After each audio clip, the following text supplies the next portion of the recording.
all the student and the viewers, welcome back to English teacher की जानिब से आप सब के लिए फ़िज़िक्स से रिलेटेड हमारा लेक्चर है आज का, जो कि यूनिट नंबर 3 का टॉपिक है, जिसके अंदर हम अब तक डिस्कस करते आए हैं फोर्स को, मोमेंटम को, law of conservation of momentum को, ठीक है, न्यूटन्स लॉ ऑफ मोशन को। सो स्टूडेंट, आज हम जो न्यूमेरिकल सॉल्व करने वाले हैं वो न्यूटन सेकंड लॉ से रिलेटेड न्यूमेरिकल हैं, वर्क एग्जाम्पल हैं ये बुक की, जिनको समझना आपके लिए बहुत इम्पोर्टेंट है, क्योंकि अगर आप इसे अच्छे से समझ जाएंगे तभी आप बुक के बैक साइड पर जो न्यूमेरिकल गिवन होते हैं आप उन्हें इजीली सॉल्व कर सकेंगे। सो बिल्कुल देर किए बगैर स्टार्ट करते हैं हमारा आज का लेक्चर, जो बहुत ही ज़्यादा अच्छा है, बहुत ही ज़्यादा इंटरेस्टिंग है आप सबके लिए। आपको इससे बहुत कुछ नया सीखने को मिलेगा। तो अगर आप लोगों ने हमारे चैनल को लाइक और सब्सक्राइब अब तक नहीं किया तो आप जल्दी से लाइक कर दें, सब्सक्राइब कर दें, ताकि आने वाली न्यू वीडियो का नोटिफिकेशन सबसे पहले आप तक पहुंच सके। स्टूडेंट, लेक्चर को बिल्कुल स्टार्ट करते हैं, क्योंकि टाइम बिल्कुल ज़ाया नहीं करना हमें। हमारा ये वर्क एग्जाम्पल नंबर 5 है हमारी इस बुक की। मैं पिछली भी वर्क एग्जाम्पल आपको समझा चुकी हूँ। अगर आप लोगों ने वो वीडियो नहीं देखी, वॉच नहीं की, तो आप इस चैप्टर से रिलेटेड तमाम वीडियो को हमारे चैनल पर देख सकेंगे। चैनल का लिंक मैं अपने यूट्यूब के इस वीडियो में डाल दूँगी, ताकि आपको बिल्कुल भी प्रॉब्लम ना हो। देखिए, अब हमसे कहा जा रहा है फाइंड द फोर्स। हमें क्या पता करनी है? फोर्स पता करनी है। दैट कैन एक्सिलरेट, ठीक है, a body of 50 kg mass up to 5 metre per second square. देखें, kg लिखा हुआ है, मास यानी m मुझे कितना गिवन है? 50 kg। यहाँ मीटर पर सेकंड नहीं है, बल्कि मीटर पर सेकंड स्क्वायर है। जैसा कि मैं अपनी प्रीवियस वीडियो में आपको बहुत अच्छे से एक्सेलरेशन और वेलोसिटी के कंसेप्ट को क्लियर कर चुकी हूँ, जिसमें मैंने आपको बताया था कि जब भी मीटर पर सेकंड की बात होती है तो वो वेलोसिटी होती है, और मीटर पर सेकंड स्क्वायर की बात होती है तो वो क्या होता है? एक्सेलरेशन होता है। और पता हमें क्या करनी है? फोर्स पता करनी है। मैंने यहाँ लिख दिया है, ए मुझे गिवन है 5 मीटर पर सेकंड स्क्वायर, और मुझे फाइंड आउट क्या करना है? एफ़ मुझे फाइंड आउट करना है, यानी कि एफ़ मुझे क्या करना है? मालूम करना है। अच्छा जी, आगे चलते हैं, इसे सॉल्व करते हैं। हम यहाँ पर फॉर्मूला लगाएंगे सेकंड लॉ ऑफ मोशन का। According to second law of motion, second law of motion हमें बताता है कि भाई F is equal to m a, ठीक है, F is equal to m a. M मुझे कितना गिवन था स्टूडेंट? 50 kg था। ए में मुझे कितना गिवन था?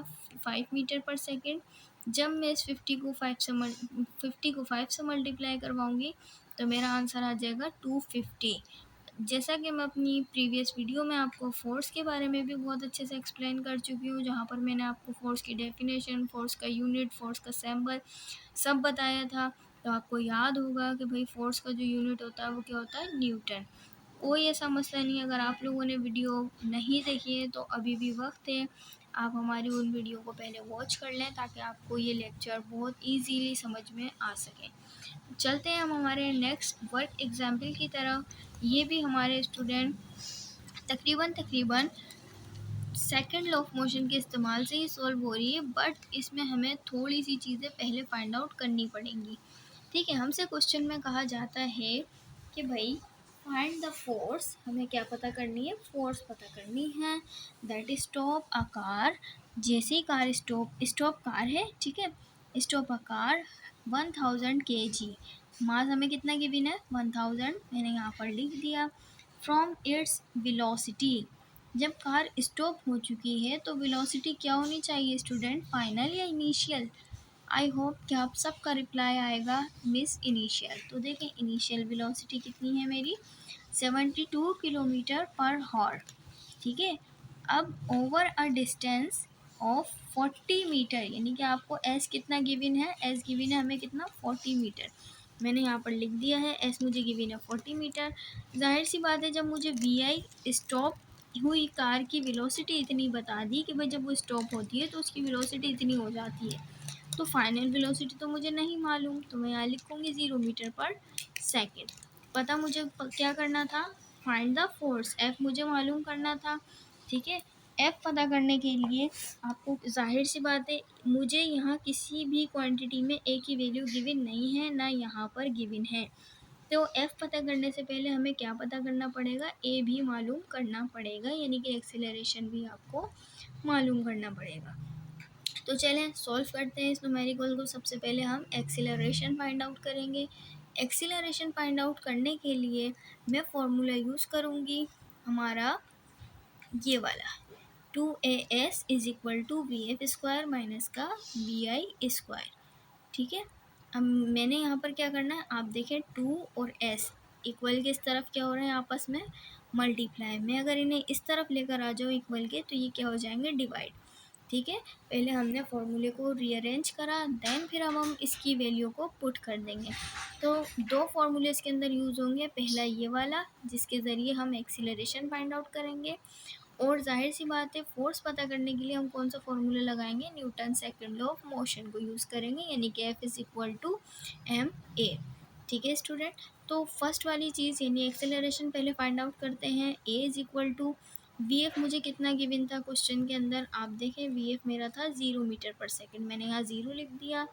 वी आई मुझे कितना गिवन था, ठीक है, वी आई मुझे अब निकालना पड़ेगा, क्योंकि देखिए मैंने आपको ये बात नहीं बताई, तो अभी मैं आपको ये क्लियर कर दूँ।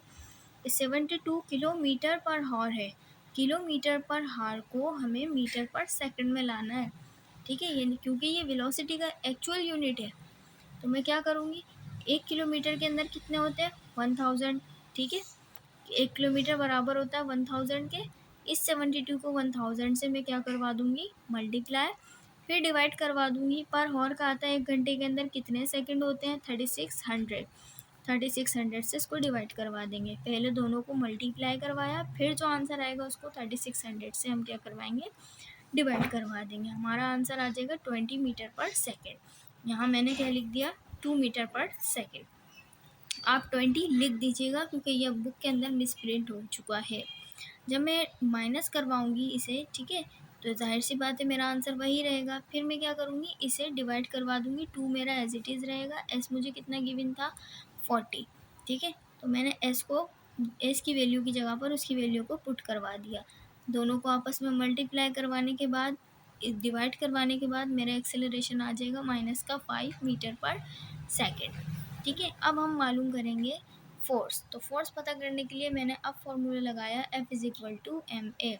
एम मुझे कितना था गिवन, 1000। ठीक है, इसको मैं मल्टीप्लाई करवाऊँगी, यहाँ पर मेरा ए मुझे गिवन, मेरा आंसर क्या आया, ए का, ए मेरा आया माइनस का 5 मीटर पर सेकेंड। ठीक है, जब मैं 1000 को माइनस के 5 से मल्टीप्लाई करवाऊँगी, तो ये क्या आ जाएगा, माइनस का 5000। और फोर्स का यूनिट जैसे मैं आपको पहले बता चुकी हूँ न्यूटन होता है, तो मैं यहाँ पर क्या लगा दूँगी, न्यूटन। उम्मीद करती हूँ कि आज की ये दोनों words problem example, work example आपको बहुत अच्छे से समझ में आई होंगी। और आप लोग अब तक हमारे चैनल को लाइक और सब्सक्राइब कर चुके होंगे। अगर आपने नहीं किया तो कोई बात नहीं, आप जल्दी से लाइक और सब्सक्राइब ज़रूर कीजिए, ताकि आने वाली न्यू वीडियो का नोटिफिकेशन सबसे पहले आप तक पहुंच सके और आप मज़ीद बहुत कुछ सीख सकें। तब तक के लिए दीजिए इंग्लिश टीचर को इजाज़त। अपने दोस्तों के साथ इस वीडियो को ज़्यादा से ज़्यादा शेयर करें, ताकि उनकी भी नॉलेज में इजाफ़ा हो। नेक्स्ट वीडियो में मिलते हैं। जज़ाकल्लाह।